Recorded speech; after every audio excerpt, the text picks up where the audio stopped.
민수기 35장 레위인들에게 나누어 줄 거주지. 주님께서 예리코 앞 요르단 강가의 모압 벌판에서 모세에게 이르셨다. 너는 이스라엘 자손들에게 명령하여 그들 소유로 받은 상속재산 가운데에서 레위인들이 살 성읍들을 내주게 하여라. 그 성읍들 주위에 있는 목초지도 내주어야 한다. 그래서 그 성읍들은 레위인들이 살 곳이 되고 그 목초지들은 레위인들의 가축과 재산과 모든 짐승을 위한 곳이 되게 하여라. 너희가 레위인들에게 내줄 성읍의 목초지는 성벽에서 밖으로 사방 1000암마의 땅이다. 성읍을 한가운데에 두고 성읍 바깥 동쪽으로 2000암마, 남쪽으로 2000암마, 서쪽으로 2000암마, 북쪽으로 2000암마씩 재어라. 이것이 그들의 성읍에 딸린 목초지다. 너희가 레위인들에게 내줄 성읍들에는 살인자가 피신할 수 있도록 너희가 정한 도피 성읍 6이 들어있어야 한다. 이 밖에도 너희는 42 성읍을 내주어야 한다. 그래서 너희가 레위인들에게 내줄 성읍은 모두 48 성읍이 된다. 곧 그 성읍들과 거기에 딸린 목초지들이다. 이렇게 이스라엘 자손들의 소유 가운데에서 내주는데 큰 지파에서는 많이 떼고 작은 지파에서는 적게 떼어라. 저마다 받은 상속 재산에 따라 레위인들에게 성읍들을 얼마씩 내주어라. 주님께서 모세에게 이르셨다. 너는 이스라엘 자손들에게 일러라. 그들에게 이렇게 말하여라. 너희가 요르단을 건너 가나안 땅에 들어가거든 몇몇 성읍을 선정하여 도피 성읍으로 삼아 실수로 사람을 쳐 죽인 살인자가 그곳으로 피신할 수 있게 하여라. 너희는 이 성읍들을 보복자를 피하는 도피처로 삼아 살인자가 재판받으려고 공동체 앞에 서기 전에 죽는 일이 없게 해야 한다. 너희는 이렇게 6 성읍을 정하여 도피 성읍으로 삼아라. 세 성읍은 요르단 건너편에 정하고 세 성읍은 가나안 땅에 정하여 도피 성읍이 되게 하여라. 이 6 성읍은 이스라엘 자손들뿐만 아니라 이방인이나 그들 가운데에 머무르는 거류민에게도 도피처가 되어 실수로 사람을 쳐 죽인 자는 모두 그곳에서 피신할 수 있게 하여라. 그러나 누가 새 연장으로 남을 쳐서 죽게 하였으면 그는 살인자다. 살인자가 사형을 받아야 한다. 누가 사람을 죽일 만한 돌을 손에 쥐고 남을 쳐서 죽게 하였으면 그는 살인자다. 살인자는 사형을 받아야 한다. 또는 누가 사람을 죽일 만한 나무 연장을 손에 쥐고 남을 쳐서 죽게 하였으면 그는 살인자다. 살인자는 사형을 받아야 한다. 피해 보복자가 바로 그런 살인자를 죽여야 하는 사람이다. 그는 살인자를 만나는 대로 죽인다. 미워하여 밀치거나 악의를 품고 무엇을 던져 남을 죽게 하였으면 또는 적의를 품고 죽게 하였으면 또는 적의를 품고 손으로 쳐서 남을 죽게 하였으면 그 가해자는 사형을 받아야 한다. 그는 살인자다.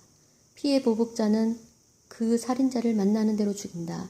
그러나 어쩌다가 적의 없이 남을 밀치거나 악의 없이 아무 연장이나 던졌으면 또는 미처 보지 못하고 사람을 죽일 만한 돌을 떨어뜨려 남을 죽게 하였으면 서로 원수도 아니고 해칠 뜻도 없었으므로 공동체는 이 법규들에 따라 그 가해자와 피해 보복자 사이를 판가름해 주어야 한다. 공동체는 그 살인자를 피해 보복자의 손에서 구하여 그가 피신해 있던 도피 성읍으로 돌려보낸다. 그는 거룩한 기름을 부어 세운 대사제가 죽을 때까지 거기에서 살아야 한다. 그러나 만일 살인자가 피신해 있던 도피 성읍의 경계 밖으로 나가면 피해 보복자가 도피 성읍의 경계 밖에서 그 살인자를 발견하고 그를 살해하여도 피해 보복자에게는 살인죄가 성립되지 않는다. 살인자는 대사제가 죽을 때까지 반드시 도피 성읍에서 살아야 한다. 대사제가 죽은 다음에야 자기의 소유지로 돌아갈 수 있다. 이것은 너희가 어디에서 살든지 대대로 지켜야 할 법 규정이다. 누구든지 사람을 죽였을 경우에는 증인들의 말에 따라 그 살인자를 처형해야 한다. 그러나 증인 한 사람의 증언만으로는 사형에 처하지 못한다.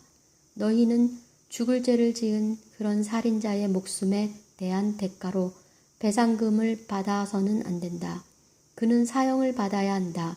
너희는 살인자가 도피 성읍으로 피신하였다가 사제가 죽으면 고향에 돌아와 살게 해주는 대가로 배상금을 받아서는 안 된다. 너희가 사는 땅을 더럽혀서는 안 된다. 피는 땅을 더럽힌다. 땅에 피가 흐르면 땅은 그 피를 흘리게 한 자의 피가 아니고는 속죄될 수 없다.